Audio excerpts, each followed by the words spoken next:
Act 1. The Beginning. What if the most decisive moment of the Second World War did not happen under artillery fire, or during a massive battle, or in the roar of engines crossing the sky, but in complete silence? What if history turned not because of strength, but because of belief? Because of a story? Because of a man who never existed? War teaches us to look for noise. We are trained to associate change with explosions, with speeches shouted from balconies, with flags rising over ruined cities. But the most dangerous moments of war often arrive quietly, unnoticed, hidden beneath paperwork and routine. This story begins with a question that feels wrong the moment it is asked, a question that seems to contradict everything we think we know about how wars are fought. How could a dead man, one who never lived, alter the course of the largest conflict in human history? To answer that question, we must return to Europe in 1943, when the world stood on the edge of exhaustion. By that year, Europe was no longer simply at war. It was crushed beneath it. Entire cities had been reduced to skeletal ruins. Railways stretched endlessly across the continent, feeding the front lines with men who often vanished without graves or names. Civilians lived under occupation, rationing, and fear, where silence itself could be fatal. Every day brought news of another bombing, another convoy lost, another generation scarred. Germany still controlled vast territory. From the Atlantic coast to Eastern Europe, the Axis war machine remained powerful, disciplined, and deeply entrenched. Defenses grew stronger by the month, coastal fortifications expanded, minefields multiplied, observation posts watched the sea day and night. The Allies understood one unchangeable truth. To end the war, they had to return to mainland Europe. But returning was not enough. They had to land in the right place. A single wrong decision, one misjudged coastline, one underestimated defense could result in the destruction of an entire invasion force within hours. Tens of thousands of lives could be lost before the first foothold was even established. This was not a problem of courage. Allied soldiers were ready to fight. This was a problem of prediction. Inside British war rooms, the pressure was suffocating. Maps covered every surface. Sicily, Greece, Sardinia, southern France. Each coastline was marked, measured, analyzed again and again. Officers leaned over tables late into the night, tracing routes with exhausted fingers. Cigarette smoke hung heavy in the air. Conversations ended in silence more often than conclusions. German intelligence was not reckless, it was methodical, patient, and frighteningly effective. They intercepted communications, they studied logistics, they understood military logic. They expected an invasion, and they were waiting for it. Every plan that made sense felt dangerous. Every logical move felt obvious. Slowly, an unsettling realization began to spread among Allied planners. The enemy was not guessing, they were thinking.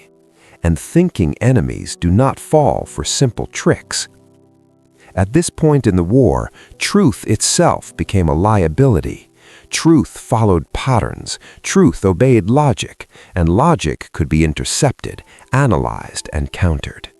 So intelligence officers began to explore something darker, something deeply uncomfortable. What if the safest plan was not to hide the truth, but to protect it with a better lie? Not propaganda shouted across radio waves, not rumors whispered in taverns. A lie built with patience, a lie built with detail, a lie built like a human life. This was not deception by force. This was deception by psychology. The idea, when first spoken aloud, felt obscene in its simplicity. Create a British officer, give him a name, a rank, a history. Give him habits, relationships, imperfections, and then allow him to die carrying documents that describe a future that must never happen. Let the enemy discover him naturally. Let them convince themselves. No pressure, no confrontation, just belief. But the cost of such a plan was immediate and deeply disturbing. To make the lie believable, someone had to truly be dead, and that death had to serve the lie. This was the moment when strategy crossed into something else entirely. Finding a body was not easy. It could not belong to a man with a family waiting for answers. It could not raise questions. It could not lead to investigations or grieving relatives demanding truth. The search moved quietly through hospital records, morgues, unclaimed deaths. This was not discussed openly. This was handled in silence. Eventually, they found someone, a man who had died alone, without ceremony, without witnesses, without anyone asking questions. The moment he was chosen, his real identity began to disappear. Records were altered, names erased. His past would no longer matter. History would never record who he truly was. He was about to become something else. He was about to become a weapon. A new identity was constructed with meticulous care. A name was chosen, Major William Martin, a rank that fit the documents he would carry, a position that justified his movements. Every detail was debated, refined, adjusted. But documents alone were not enough.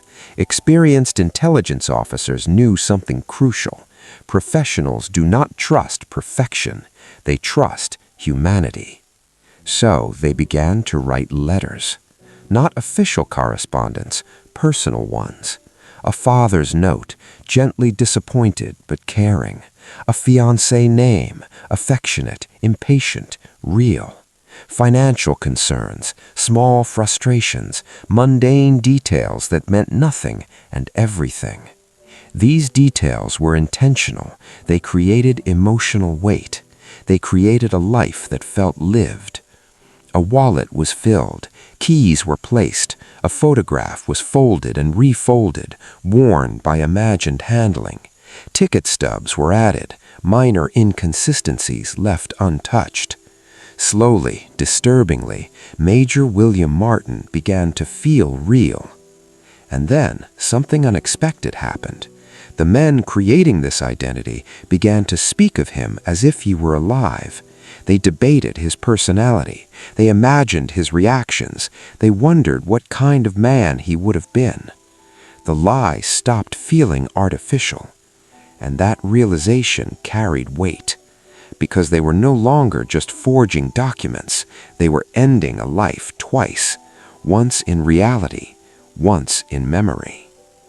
At night, doubts surfaced, quietly, privately. Was this right? Was it ethical to use the dead this way? But war does not pause for moral clarity. The numbers were merciless. If this deception succeeded, tens of thousands of soldiers might survive the invasion. If it failed, the invasion could collapse entirely, and the war could drag on for years more.